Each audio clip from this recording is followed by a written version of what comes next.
सिकंदर आज़म कौन था? दुनिया का अलेक्जेंडर या तारीख़ इस्लाम के हज़रत उमर फ़ारूक रज़ी अल्लाह ताला अन्हु? ये वो सवाल है जिसका जवाब देना दुनिया भर के मौरख़ीन पर फ़र्ज़ है। हमने बचपन में पढ़ा था कि मकदूनिया का अलेक्जेंडर 20 साल की उम्र में बादशाह बना। 23 साल की उम्र में मकदूनिया से निकला। इसने सबसे पहले पूरा यूनान फतेह किया। इसके बाद वो तुर्की में दाखिल हुआ, फिर ईरान के दारा को शिकस्त दी, फिर वो शाम पहुंचा, फिर इसने यरूशलेम और बाबुल का रुख किया, फिर वो मिस्र पहुंचा, फिर वो हिंदुस्तान आया। हिंदुस्तान में इसने पोरस से जंग लड़ी, अपने अजीज जान घोड़े की याद में फालिया शहर आबाद किया। मकरान से होता हुआ वापसी का सफर शुरू किया। रास्ते में टाइफाइड में मुब्तला हुआ और 323 कबल मसीह में 33 साल की उम्र में बख्त नसर के महल में इंतकाल कर गया। दुनिया को आज तक बताया गया कि वो इंसानी तारीख का अजीम जर्नैल, फातेह और बादशाह था, और तारीख ने इसके कारनामों की वजह से इसे अलेक्जेंडर द ग्रेट का नाम दिया और हमने इसे सिकंदर आज़म यानी बादशाहों का बादशाह बना दिया। लेकिन आज 21वीं सदी में मैं पूरी दुनिया के मौरख़ीन के सामने ये सवाल रखता हूँ कि हज़रत उमर फ़ारूक के होते हुए अलेक्जेंडर को सिकंदर आज़म कहलाने का हक हासिल है। मैं दुनिया भर के मौरख़ीन को सिकंदर आज़म और हज़रत उमर फ़ारूक के फतुहात और कारनामों के मुआज़ने की दावत देता हूँ। आज भी सोचिए, अलेक्जेंडर बादशाह का बेटा था।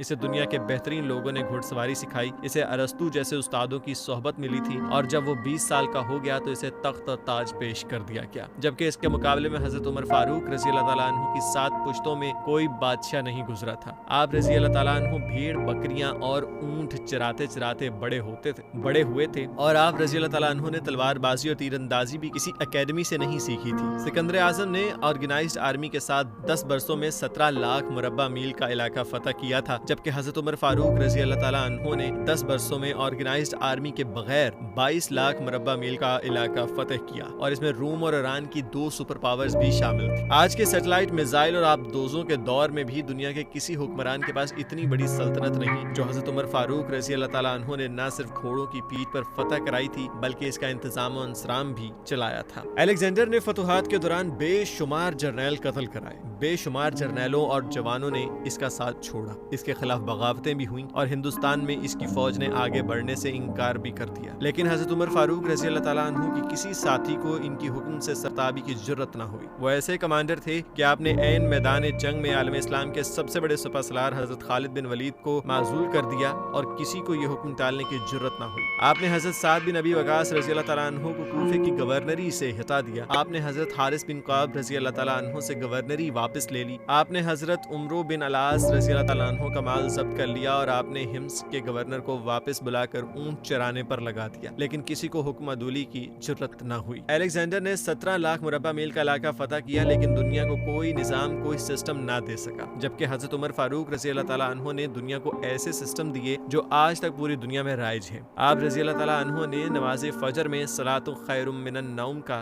इजाफा कराया। आप रज़ी अल्लाह ताला अन्हु के अहद में नमाज तरावी का बाकायदा सिलसिला शुरू हुआ। आप रज़ी अल्लाह ताला अन्हु ने शराब नोशी की सजा मुकर्रर की, सन हिजरी का इजरा किया, जेल का तसव्वुर दिया, मौज़ूनों की तनख्वाहें मुकर्रर की, मस्जिदों में रोशनी का बंदोबस्त कराया, पुलिस का महकमा बनाया, एक मुकम्मल अदालती निज़ाम की बुनियाद रखी। आबपाशी का निज़ाम कायम कराया, फौजी छावनियाँ बनवाई और फौज का बाकायदा महकमा कायम किया। आप रज़ी अल्लाह ताला अन्हु ने दुनिया में पहली बार दूध पीते बच्चों, मासूरों, बेवाओं और बेआसरों के वज़ाइफ मुकर्रर किए। आप रज़ी अल्लाह ताला अन्हु ने दुनिया में पहली बार हुक्मरानों, सरकारी ओहदेदारों और वालियों के असासे डिक्लेयर करने का तसव्वुर दिया। आपने बेइंसाफी करने वाले जजों को सजा देने का सिलसिला भी शुरू किया, और आप रज़ी अल्लाह ताला अन्हु ने दुनिया में पहली बार हुक्मरान क्लास की अकाउंटेबिलिटी शुरू की। आप रातों को तिजारती काफिलों की चौकीदारी करते थे। आप फरमाया करते थे कि जो हुक्मरान अदल करते हैं वो रातों को बेखौफ सोते हैं। आप रज़ी अल्लाह ताला अन्हु का फरमान था कि कौम का सरदार कौम का सच्चा खादिम होता है। आपकी मोहर पर लिखा था कि उमर,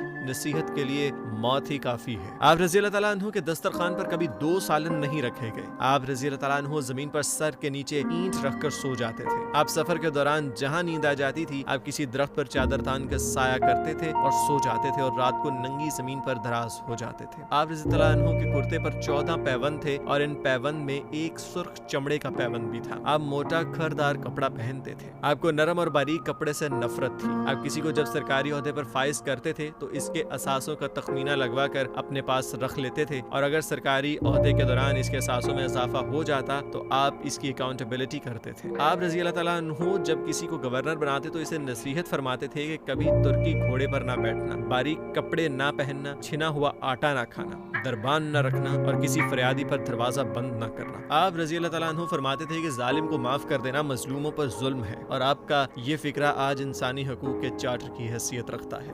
مائیں بچوں کو آزاد پیدا کرتی ہیں، تم نے انہیں کب سے غلام بنا لیا؟ فرمایا میں اکثر سوچتا ہوں اور حیران رہتا ہوں کہ عمر بدل کیسے گیا۔ آپ رضی اللہ تعالیٰ عنہ اسلامی دنیا کے پہلے خلیفہ تھے جنہیں امیر المومنین کا خطاب دیا گیا۔ دنیا کے تمام مذاہب کی کوئی نہ کوئی خصوصیت ہے، اسلام کی سب سے بڑی خصوصیت عدل ہے، اور حضرت عمر فاروق رضی اللہ تعالیٰ عنہ وہ شخصیت ہیں جو اس خصوصیت پر پورا اترتے ہیں۔ آپ رضی اللہ تعالیٰ عنہ کے عدل کی وجہ سے عدل دنیا میں عدل فاروقی ہو گیا۔ آپ شہادت کے وقت مقروض تھے، چنانچہ آپ رضی اللہ تعالیٰ عنہ کی وصیت کے مطابق آپ کا واحد مکان بیچ کر آپ کا قرض ادا کر دیا گیا، اور آپ رضی اللہ تعالیٰ عنہ دنیا کے واحد حکمران تھے جو فرمایا کرتے تھے کہ میرے دور میں اگر فرات کے کنارے کوئی کتا بھی بھوک سے مر گیا تو اس کی سزا عمر کو بھگتنا ہوگی۔ آپ رضی اللہ تعالیٰ عنہ کے عدل کی یہ حالت تھی کہ آپ رضی اللہ تعالیٰ عنہ کا انتقال ہوا تو آپ کی سلطنت کے دور دراز علاقے کا ایک چرواہا بھاگتا ہوا آیا اور چیخ کر بولا، لوگوں حضرت عمر رضی اللہ تعالیٰ عنہ کا انتقال ہو گیا۔ لوگوں نے حیرت سے پوچھا کہ تم مدینہ سے ہزاروں میل دور جنگلوں میں ہو اور تمہیں اس سانحے کی اطلاع کس نے دی؟ چرواہا بولا، جب تک حضرت عمر فاروق رضی اللہ تعالیٰ عنہ زندہ تھے میری بھیڑیں جنگل میں بے خوف پھرتی تھیں اور کوئی درندہ ان کی طرف آنکھ اٹھا کر نہیں دیکھتا تھا، لیکن آج پہلی بار ایک بھیڑیا میری بھیڑ کا بچہ اٹھا کر لے گیا۔ میں نے بھیڑیے کی جرت سے جان لیا کہ آج دنیا میں حضرت عمر فاروق رضی اللہ تعالیٰ عنہ موجود نہیں ہے۔ میں دنیا بھر کے مورخین کو دعوت دیتا ہوں کہ وہ الیگزینڈر کو حضرت عمر فاروق رضی اللہ تعالیٰ عنہ کے سامنے رکھ کر دیکھیں۔ انہیں الیگزینڈر حضرت عمر فاروق کے حضور پہاڑ کے سامنے کنکر دکھائی دے گا، کیونکہ الیگزینڈر کی بنائی سلطنت اس کی وفات کے 5 سال بعد ختم ہو گئی، جبکہ حضرت عمر فاروق نے اپنے دور میں جس خطے میں اسلام کا جھنڈا بھجوایا وہاں سے آج بھی اللہ